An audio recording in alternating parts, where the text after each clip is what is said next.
Assalamualaikum warahmatullahi wabarakatuh. Jadi di video kali ini kami dari kelompok 2 yang beranggotakan Ahmad Rizdan Ardiansyah, Ayes Fatah Sahisnu, Diva Iwandari, Indri Safitri, dan Teresia Nolai Cepigai akan membahas materi mengenai ruang lingkup etika administrasi.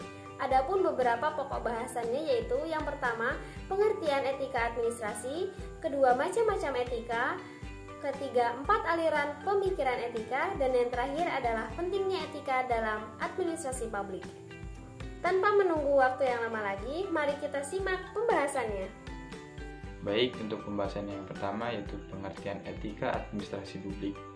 Etika administrasi terdiri dari dua kata, yaitu etika dan administrasi, yang mana masing-masing kata memiliki definisi tersendiri, yaitu sebagai berikut. Yang pertama, etika.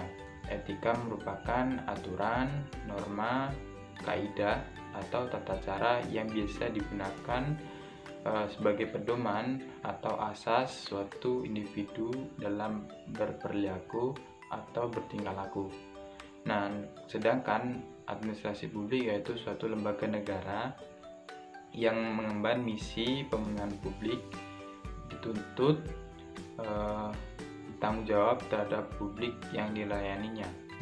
Yang ketiga, etika administrasi publik merupakan salah satu wujud kontrol terhadap administrasi publik dalam melaksanakan apa yang menjadi tugas pokok, fungsi, dan kewajibannya. Oke, selanjutnya yaitu mengenai macam-macam etika. Jadi etika itu dibagi menjadi 3, yaitu etika individu, etika organisasi, dan juga etika profesi. Yang pertama yaitu etika individu. Jadi adanya etika individu ini digunakan untuk menentukan baik atau buruknya perilaku individu tersebut. Karena etika individu ini berhubungan dengan nilai dan norma yang menyangkut tentang kewajiban dan sikap atas individu ini sendiri. Sehingga kerap kali etika ini tuh dijadikan panduan atau pegangan dalam mengatur tingkah laku seseorang. Selanjutnya yaitu etika organisasi. Etika organisasi yaitu merupakan etika yang berfungsi sebagai aturan yang ditentukan dalam struktur organisasi dan fungsi-fungsi serta prosedur mengenai bagaimana seharusnya para anggota itu bersikap dengan baik dalam organisasi tersebut. Yang terakhir yaitu ada etika profesi. Etika profesi ini sendiri berkaitan dengan pekerjaan seseorang, di mana etika profesi ini berhubungan dengan suatu sikap etis yang dimiliki seorang profesional dalam menjalankan tugasnya, yang berlaku dalam suatu kerangka yang diterima secara hukum dan juga secara moral. Selanjutnya ada 4 aliran teori dalam etika administrasi. Teori yang pertama adalah teori empiris. Dalam teori empiris ini yang menjadi fokus adalah sebuah pengalaman. Jadi etika ini diambil dari sebuah pengalaman yang kemudian dirumuskan sebagai sebuah kesepakatan. Yang kedua ada teori rasional atau biasa disebut juga dengan teori pilihan. Teori rasional ini merupakan kerangka pemikiran untuk memahami dan merancang model penilaian perilaku. Asumsinya adalah seluruh perilaku sosial yang disebabkan oleh perilaku individu yang masing-masing ini akan membuat keputusannya sendiri. Jadi, manusia ini dapat menentukan apa yang baik dan apa yang buruk berdasarkan penalaran atau logikanya masing-masing. Yang ketiga, ada teori intuitif. Teori intuitif ini merupakan pengetahuan yang didapatkan tanpa melalui proses penalaran tertentu. Teori ini bersifat personal dan tidak dapat diramalkan.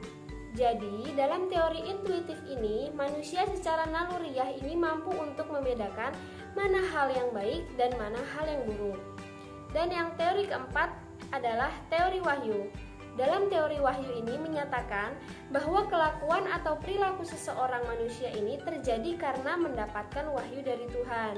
Jadi bisa dibilang bahwa ketentuan perilaku menurut teori wahyu adalah baik buruknya perilaku seseorang ini datangnya dari Tuhan Yang Maha Esa. Pentingnya etika dalam administrasi publik.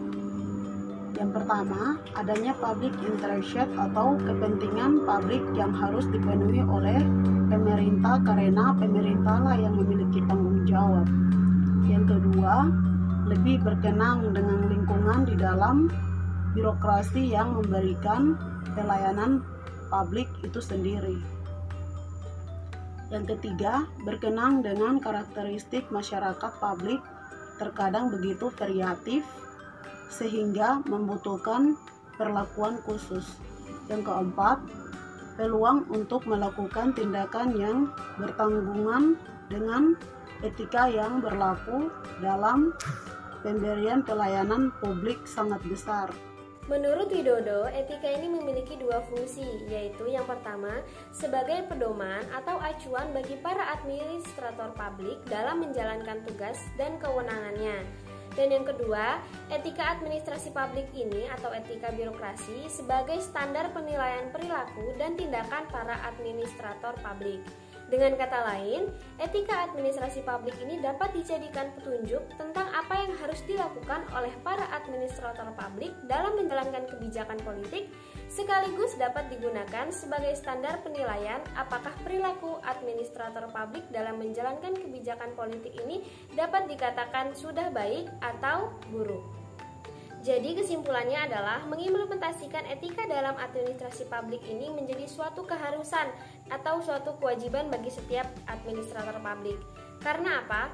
Karena etika ini berfungsi sebagai pedoman dan acuan bagi para administrator publik dalam menjalankan tugas dan kewenangannya, sekaligus sebagai standar penilaian perilaku dan tindakan administrator publik. Dengan diwujudkannya etika administrasi publik yang baik, yang dimiliki budaya organisasi dan manajemen yang baik, diharapkan dapat menumbuhkan budaya organisasi dan manajemen pemerintahan yang baik pula.